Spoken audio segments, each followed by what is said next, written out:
Hi friends, ఇప్పుడే Kingdom movie చూసొచ్చాను. ఇక్కడ ఏది అనిపించిందో అది డైరెక్ట్గా చెప్తా. ట్విట్టర్లో రివ్యూలు చూసిన తర్వాత నాకు ఏరా ఇవి కొంచెం పెయిడ్ రివ్యూ లాగా అనిపిస్తుంది అన్న ఫీలింగ్ నిజంగా జెన్యూన్గా నాకు అనిపించింది. అది సెకండ్ హాఫ్ చూసేటప్పుడు మాత్రమే అనిపించింది. ఫస్ట్ హాఫ్ మూవీ బాగుంది.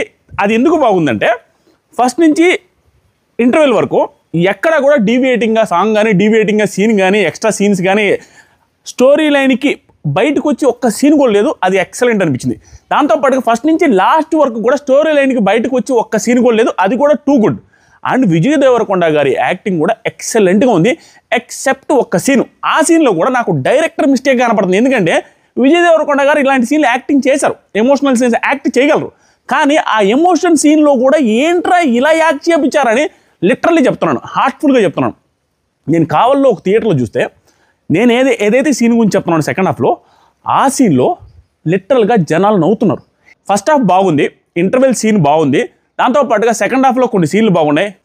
ఎమోషనల్ బాండింగ్ ఏదైతే ఉందో అన్నదమ్ముల మధ్య ఎమోషనల్ బాండింగ్ ఎక్కడ ఒక్క చోట కూడా మనకి కళ్ళల్లో వాటర్ రోల్ అయింది కూడా ఉండదు.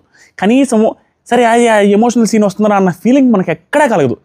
ఓవరాల్గా నెగిటివ్ ఏంటంటే ఎమోషన్స్ అసలే మండలేదు. దాంతోపాటుగా సినిమా సెకండ్ హాఫ్లో వచ్చిన పర్పస్ ఏంది, చేస్తున్నది ఏంటిరా, ఏమవుతుందిరా, ఎందుకురా ఇట్లా జరుగుతుంది, మనం అనుకున్నది ఏంటి, మనం అనుకున్నట్టు కాకుండా ఏదో అయింది, సంబంధం లేకుండా చేస్తారు. సూపర్ డూపర్ బ్లాక్ బస్టర్ అవ్వాల్సిన సినిమాని యావరేజ్గా నిలబెట్టారన్న ఫీలింగ్ వచ్చింది.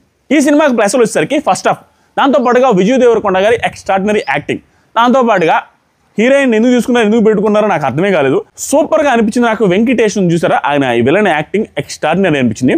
ఓవరాల్గా జెన్యూన్ హానెస్ట్ రివ్యూ ఏంటంటే ఫస్ట్ హాఫ్ బాగుంది, సెకండ్ హాఫ్ చెడదబ్బారు అంతే. మీరు థియేటర్కి వెళ్ళిన తర్వాత నాలాగా ఇదే విధంగా ఫీల్ అయిన వాళ్ళు ఉంటే కామెంట్ చేయండి, లేదు మీకు వేరే రకంగా ఉంటే కామెంట్ చేయండి. అండ్ సినిమా చూడమని చెప్తాను నేను, ఎందుకంటే చూడలేనంత దారుణంగా తెలియదు.